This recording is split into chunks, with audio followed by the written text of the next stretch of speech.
ay ca Jeanne mën nañu tàmbali ak minute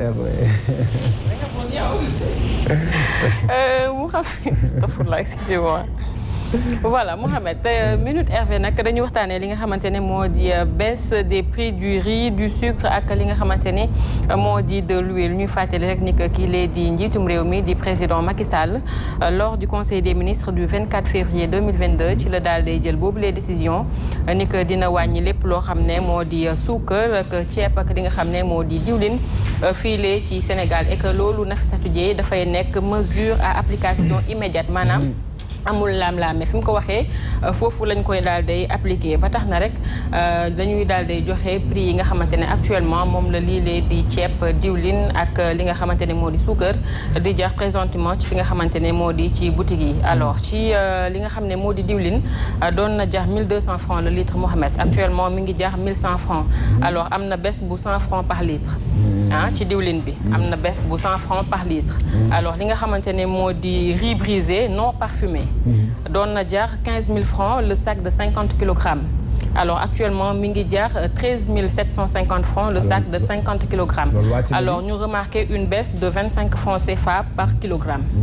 d'accord alors bu ñu demee ci sucre bi nag ñu ngi ñuy wax ni que 625 francs la doon jar le kilogramme actuellement mu ngi jar 600 francs le kilogramme une baisse aussi de 25 francs par kilogramme. dafa delloo ci li mu ne woon rek.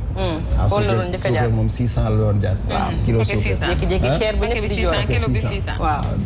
mais Macky nag ay Sall gaare lam doon jërëjëf. yaa ngi liggéey de. ngi liggéey nañu de kontaan nañu de bu ko waxul ku ne moom complice nga. famille yi ngi ciy gis seen bopp bu baax a baax. bu ko waxul complice nga. waaw ñu ngi ciy gis seen bopp. wàññi na ceeb bi wàññi na ceeb wàññi diwlin wàññi suukar. waaw nee nañ nga xamante ne mooy denrée de première nécessité. inauguré nga lu ne. ñu kontaan ci. famille di jooy dundu gu cher yaa ngi wàññi. lu nu bëggati. macha allah. président daal yàlla na jàmmam yàgg. sénégalais ngeen bipolaire. yàlla na jàmmam dama yàgg choqué de. sénégalais bipolaire. man moom mosuma changé position man. waaw Mouhamed moom waaw bu yàlla taxee ñu wax mosoo changé position dëgg la. waaye nag bu ñuy jël nit. Macky moo yokkoon waaw moo wàññiwaat. waaye noonu la xam nga nit moom boo nekkee ci réew nag diriger nit ñi chaque jour bu ñu xëyee di jooy. sa yaram dina xëy daw rek wàññi na diwlin ak suukar ak ceeb. ñu ngi xaar mu wàññiwaat leneen. man ma question c'est plutôt si on bref. sonn nañ balaa ñuy wàññi quand même. li nga xamante ni moom moo di les denrées de première nécessité. aujourd'hui boo xamee ni boo demee ba ci digg bi di nga wàññi. pourquoi nga yokk. mais tamit il faut dire aussi que ni il faut dire aussi que ni na fi. bëri na ci liggéey boo xamante ni. at yi ñu génn remarqué nañ ko boo xoolee tey wàllum dëwlin. Sonacos ubbiwaat nañ ko. am na ci liggéey bu rëy boo xamante ni ñu ngi ko ciy def. boo xoolee wàllum ceeb bi tamit. li ñuy utiliser riz local bi léegi bokk na ci li ñuy gën a tax ñuy facilité wu wàññiwu dund mi yooyu yëpp c'est des paramètres yoo xamante ni war nañ ko jël en considération parce que Sonacos je me rappelle daaw bi ñuy def GP invité woon nañu DG bi muy Diagne Fada donc li mu expliqué woon yëpp tey defe naa ni moo wane peut-être wàññi gi nga xamee ni wàññi nañ ko ci wàllum dawlin beeg yu ni mel. donc il faut saluer ça bu leen fàttaliku démb. nañu dund moment bi ñu ne et ce qui est important aussi.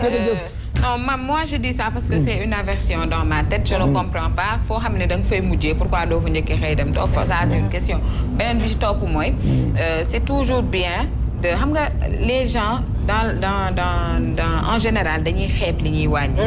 100 francs ndaw na juróom ndaw na.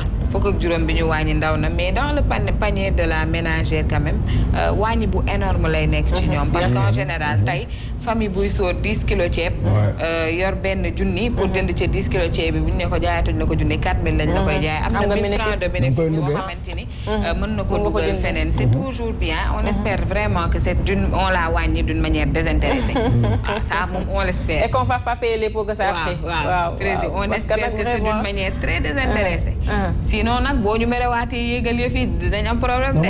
man président li may waxtaanee ak moom. bu ko Sénégalais yi doon waxtaanee ak moom problème yi yëpp du am. waa ji nee na fan yii Dakar ni mu seddee boo demee sax.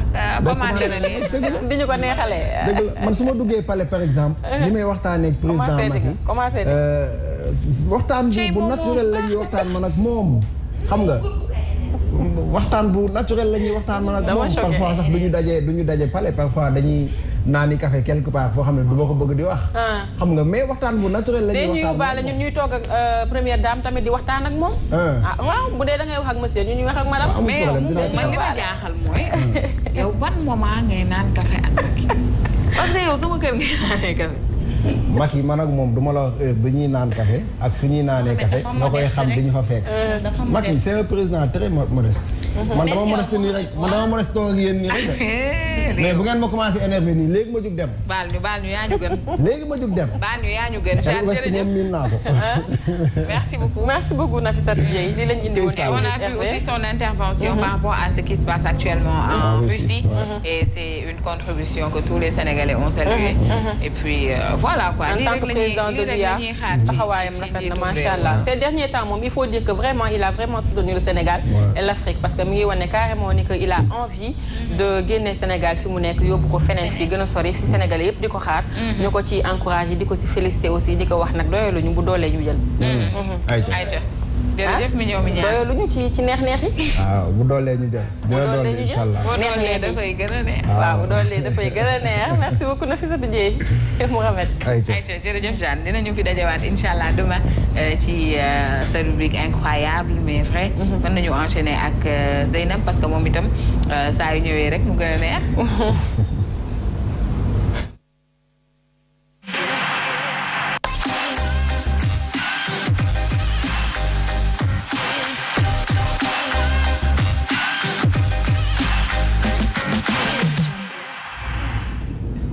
ayca Zeyze. Mouhamed nee na Poutine daal moytu leen wax internet yi baax na. man nag damay def lu dul jottali rek. bala ngay commencé du samay wax. Poutine loolu laa dégg na wala dama lay fàttali ni Poutine am na fi famille. mooy famille Tine bu ne bi ne Pout. waaw Mouhamed. famille Tine bi ne Pout moom fa la bokk. looy wax na nga ko xam. bëggul ku koy sosal de. dama lay wax rek. il comprend tout. bëggul ku koy sosal donc man nag sujet bi ñuy waxtaanee tey dafa xaw a délicat tuuti donc damay def rek lu dul jottali li nga xamante ne moom la internautes yi di wax. gis nañ ni nag ni c'est un sentiment de peur qui anime les étudiants africains yi nga xamante ne ñoo nekk fële ca Ukraine. donc ñoom nag wàllu la ñuy ñaan instant bi waaye ki nga xamante ni moo di Moïse Sarr moom dafa ne li nga xamante ni moo di rapatriation bi ñuy laaj ne nañ dafa xaw a prématuré tuuti donc ñu dem seetaani vidéo bi après bu ñëwee gën a yaatal. Russe Vladimir Poutine a ce 24 février lancé une opération militaire dans le Donbass, disant vouloir défendre les républiques de Donetsk et Lugansk. La peur a gagné les étudiants africains de l'Ukraine. Une étudiante vivant à Ivano-Frankivsk raconte. Un aéroport militaire a été bombardé ce matin dans ma ville. Le résultat, c'est que tout le monde a peur. On n'est plus en sécurité. On dirait que toute l'Ukraine, en tant que pays, est attaquée. C'est comme ça que les choses se présentent. Il sera plusieurs dizaines d'étudiants africains à vivre dans cette ville située dans l'ouest de l'Ukraine où un aéroport a été touché par les tirs. Devant cette incertitude, les universités ont fermé. Quand tout a commencé, on a fait appel à nos écoles. Chaque étudiant, et en particulier ici, a essayé d'appeler toutes les écoles parce que nous avions besoin que les autorités travaillent pour nous dire si nous devions rentrer chez nous immédiatement. Parce que cette tension a commencé à monter il y a déjà plusieurs mois. On a donc appelé les autorités. La situation ne cesse de s'aggraver jour après jour. Alors, que font-ils? Est-ce que l'on doit rentrer à la maison? Mais vous savez, comme on étudie la médecine, ils pensent que l'on ne peut pas rentrer chez nous et avoir des cours en ligne. Si certains étudiants ont pu quitter l'Ukraine, les Africains attendent toujours une réaction des gouvernements qui, pour le moment, n'ont pas choisi d'évacuer leurs ressortissants. Dans la situation actuelle, rien n'est sûr. C'est triste que nos familles s'inquiètent pour nous. On reçoit des appels et des messages, c'est vraiment inquiétant. Alors, on demande vraiment au gouvernement de notre pays de venir nous aider. De toute façon, on veut seulement rentrer chez nous. Pour quitter l'Ukraine, ces étudiants ont besoin de vols